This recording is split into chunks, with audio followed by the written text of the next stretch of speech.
اور جو شخص اللہ اور اس کے رسول کی فرما برداری کرے گا اور اس سے ڈرے گا تو ایسے ہی لوگ مراد کو پہنچنے والے ہیں۔ اور یہ اللہ کی سخت سخت قسمیں کھاتے ہیں کہ اگر تم ان کو حکم دو تو سب گھروں سے نکل کھڑے ہوں۔ کہہ دو کہ قسمیں مت کھاؤ، پسندیدہ فرما برداری درکار ہے، بے شک اللہ تمہارے سب اعمال سے خبردار ہے۔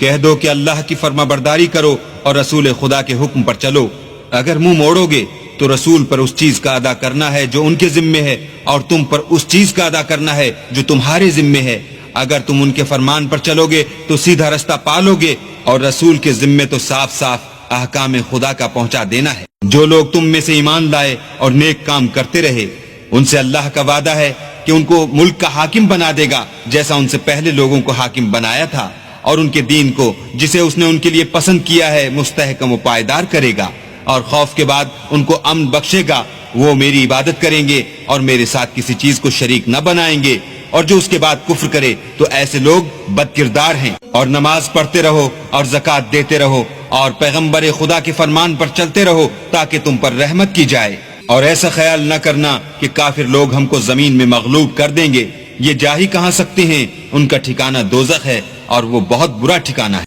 مومنو، تمہارے غلام، لونڈیاں اور جو بچے تم میں سے بلوغ کو نہیں پہنچے 3 دفعہ یعنی 3 اوقات میں تم سے اجازت لیا کریں، ایک تو صبح نماز سے پہلے، اور دوسرے گرمی کی دوپہر کو جب تم کپڑے اتار دیتے ہو، اور تیسرے عشاء کی نماز کے بعد۔ یہ 3 وقت تمہارے پردے کے ہیں، ان کے آگے پیچھے یعنی دوسرے وقتوں میں نہ تم پر کچھ گناہ ہے اور نہ ان پر کہ کام کاج کے لیے ایک دوسرے کے پاس آتے رہتے ہو۔ اس طرح اللہ اپنی آیتیں کھول کھول کر بیان فرماتا ہے، اور اللہ بڑا علم والا اور بڑا حکمت والا ہے۔ اور جب تمہارے لڑکے بالغ ہو جائیں تو ان کو بھی اس طرح اجازت لینی چاہیے جس طرح ان سے اگلے یعنی بڑے آدمی اجازت حاصل کرتے رہے ہیں۔ اس طرح اللہ تم سے اپنی آیتیں کھول کھول کر بیان فرماتا ہے، اور اللہ جاننے والا اور حکمت والا ہے۔ اور بڑی عمر کی عورتیں جن کو نکاح کی توقع نہیں رہی اور وہ کپڑے اتار کر سر ننگا کر لیا کریں تو ان پر کچھ گناہ نہیں، بشرطے کہ اپنی زینت کی چیزیں نہ ظاہر کریں، اور اگر اس سے بھی بچیں تو یہ ان کے حق میں بہتر ہے،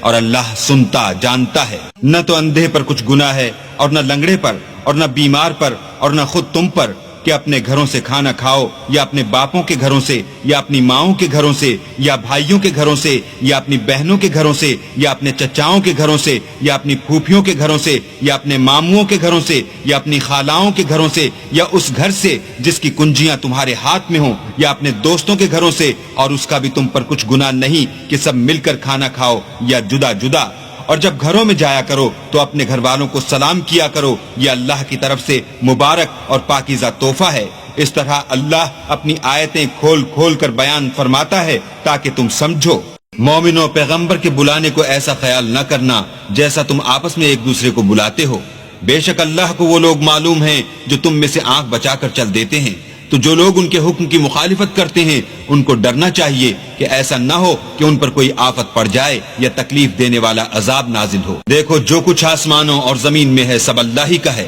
جس طریق پر تم ہو وہ اسے جانتا ہے، اور جس روز لوگ اس کی طرف لوٹائے جائیں گے تو جو عمل وہ کرتے رہے وہ ان کو بتا دے گا، اور اللہ ہر چیز سے واقف ہے۔